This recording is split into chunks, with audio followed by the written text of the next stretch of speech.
2024 का चुनाव ईवीएम से नहीं होगा, नहीं होगा, नहीं होगा। चुनाव 2024 का होगा तो केवल और केवल बैलेट पेपर से होगा। सुन ले इस बात को, इस बार ईवीएम किसी गांव में घुस नहीं पाएगी, मैं कह रहा हूं आपको। उसकी जितनी भी नौटंकी करनी है कर ले, दिखा ले। मोदी जी के गढ़ में अभी हमारी मीटिंग हो रही है 28 तारीख को गुजरात में, राजकोट में, और उसके बाद में 9 तारीख को 9 फरवरी को अहमदाबाद में मीटिंग होगी। मोदी जी के गढ़ में बताएंगे कैसी हुंकार वहां से ईवीएम के खिलाफ उठेगी। मैं तो कह रहा हूं मोदी जी से, मोदी जी आपको दुनिया पसंद करती है, देश पसंद करता है, इतने पसंद करते हैं। सीना ठोक के कह रहा हूं, जिस सीट से मोदी जी लड़े उसी सीट से लड़ूंगा और वहां से उन्हें हरा के दिखाऊंगा। एक बार बैलेट पेपर से चुनाव कराओ ईवीएम को हटा के। मैं चैलेंज कर रहा हूं, एक्सेप्ट करो चैलेंज मेरा।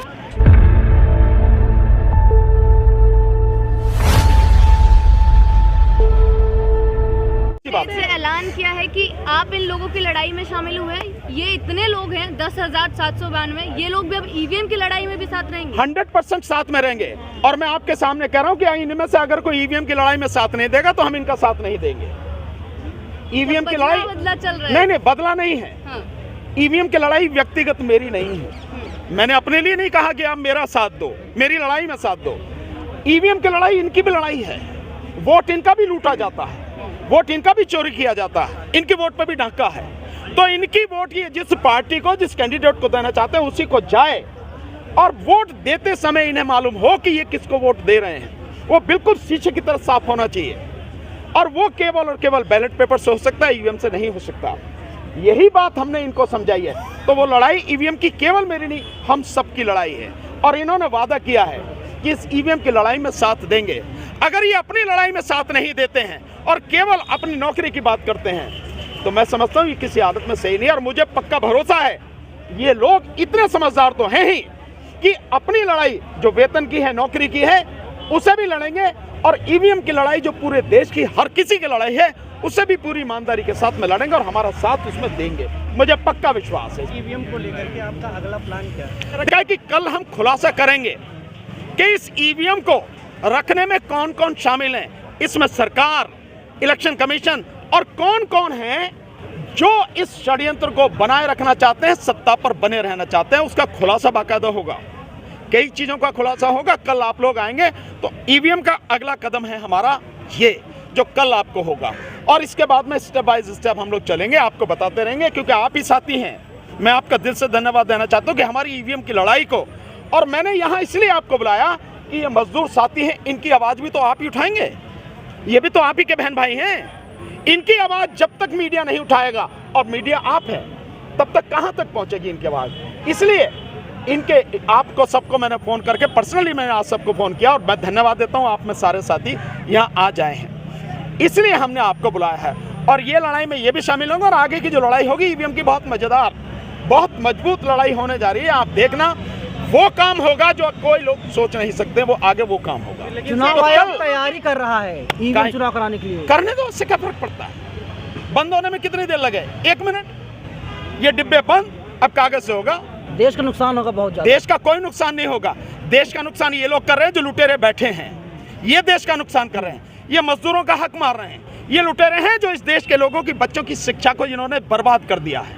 ये वो लोग हैं, ये वो लोग हैं जिनकी वजह से, जिनकी गलत नीतियों की वजह से आज देश का जो क्रीम है, जो ब्रेन है, वो बाहर पढ़ने जाता। 8 लाख बच्चे इस देश के। कभी देश था कि दुनिया के लोग यहाँ पढ़ने आते थे। जब विक्रमशिला विश्वविद्यालय था, जब नालंदा विश्वविद्यालय था, यहाँ पढ़ने आते थे।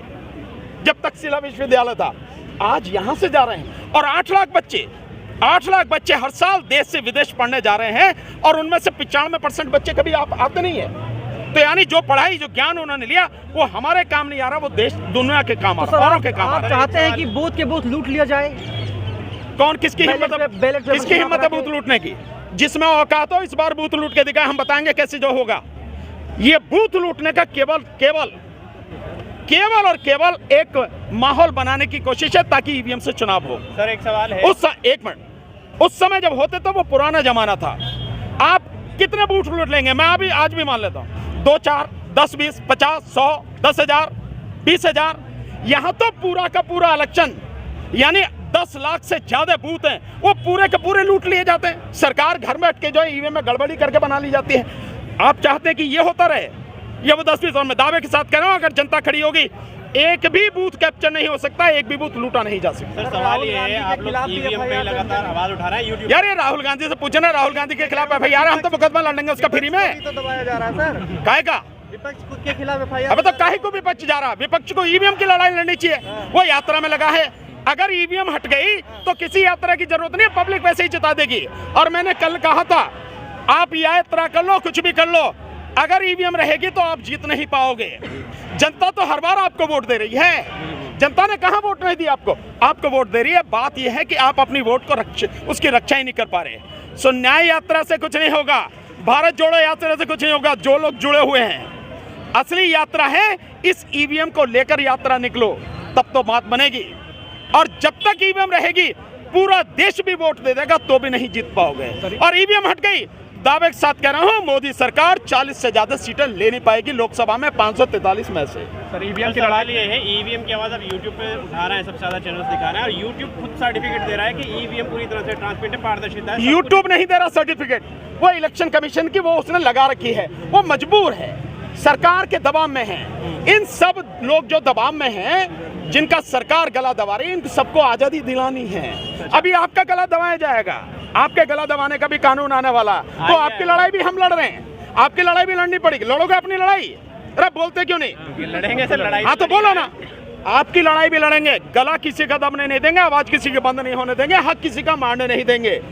इसलिए मैं बार बार सब लोगों से आह्वान कर रहा हूं, हमारा साथ दो। और आपको फिर कह रहा हूं, 2024 का चुनाव ईवीएम से नहीं होगा, नहीं होगा, नहीं होगा। चुनाव 2024 का होगा तो केवल और केवल बैलेट पेपर से होगा, बैलेट पेपर से। सर जो समर्थन की आप बात कर रहे हैं, मिस कॉल के जरिए जो आपको समर्थन मिल रहा है, वो सामने आप दिखा क्यों नहीं कि किसान भी आए? अरे बिल्कुल दिखाएंगे भाई, मैं जा रहा हूँ, मैं 25 तारीख को पंजाब हरियाणा जा रहा हूँ, किसानों से मिलने जा रहा हूँ, मेरी ऑलरेडी मीटिंग फिक्स हो चुकी है। आप क्यों करें? किसान भी आएंगे साथ, फौजी भी आएंगे साथ, 1 रैंक 1 पेंशन वाले जो हैं, इसमें जो ओल्ड पेंशन वाले हैं वो भी आएंगे, इसमें सारे जो आपको देख रहे हैं ना मजदूर, वो सब भी आएंगे, इसमें सारे युवा जो बेरोजगार हैं वो भी आएंगे। और साथियों, इसमें वो लोग आएंगे जिनके विषय में आप कल्पना नहीं कर सकते, गांव गांव से निकलेंगे। मैं आपको दावे के साथ कह रहा हूं, इलेक्शन कमीशन सुन ले इस बात को, इस बार ईवीएम किसी गांव में घुस नहीं पाएगी, मैं कह रहा हूं आपको। उसकी जितनी भी नौटंकी करनी है कर ले, दिखा ले जहां भी कर रहा है। कैसे आएंगे लोग? 15 तक धारा 144 लागू की गई। कोई बात नहीं, धारा बनती है बिगड़ती है, हम जानते हैं कैसे, हमें कानून बताने की जरूरत है, हम जानते हैं। और ये धारा 144 लगा के, आचार संहिता लगा के लोगों को दबाना चाहते हैं, डराना चाहते हैं, लेकिन इस बार कोई डरेगा नहीं। तो क्या ईवीएम के प्रोटेस्ट से डर कर ये लगाया गया? किस? बिल्कुल भाई, अभी तो धारा 31 तारीख तक लगाई गई थी 144, अब वो 31 से बढ़ा के 15 कर दी। डर किसका? क्योंकि हमने ऑलरेडी 11 तक प्रोग्राम अनाउंस कर दिया था, आपने दिखाया ना पूर्व सबको, इसलिए 15 तक कर दिया। कोई बात नहीं, तुम करो, हम देखेंगे कैसी धारा 144 लगेगी, कैसा हमारा क्या बिगाड़ेगी, लोगों को कैसे डराएगी, हम बताएंगे। सर ईवीएम की लड़ाई दिल्ली तक सीमित रहेगी या पूरे देश में? कमाल बात है यार, मेरे पूरे देश भर से। मैंने तो आपको स्टेट बताए थे, सारे स्टेट गिन के बताए थे, कहां कहां से, मेरे फोन में देखो आप, कहां कहां से फोन आ रहे हैं। लद्दाख से, जम्मू कश्मीर से, पंजाब से, आपके यहाँ से हरियाणा से, उत्तर प्रदेश से, उत्तराखंड से, पश्चिम बंगाल से, आपके झारखंड से, बिहार से, उधर नॉर्थ ईस्ट में चले जाओ, अरुणाचल प्रदेश से, मेघालय से, त्रिपुरा से, नागालैंड से, असम से, और आप नीचे आ जाओ आप, इसके बाद में मध्य प्रदेश से, छत्तीसगढ़ से, उड़ीसा से, और आपके आंध्र प्रदेश से, तेलंगाना से, कर्नाटक से, केरल से और तमिलनाडु से, कहां कहां से फोन नहीं आ रहे। पूरा महाराष्ट्र इतनी जबरदस्त उबाल में है, आप सोच नहीं सकते। पूरा मध्य प्रदेश, साथ में ये दिल्ली है, ये आपका उत्तर प्रदेश है, उत्तराखंड है, राजस्थान है, सब जगह, गुजरात में मोदी जी के गढ़ में अभी हमारी मीटिंग हो रही है 28 तारीख को गुजरात में, राजकोट में, और उसके बाद में 9 तारीख को, 9 फरवरी को अहमदाबाद में मीटिंग होगी।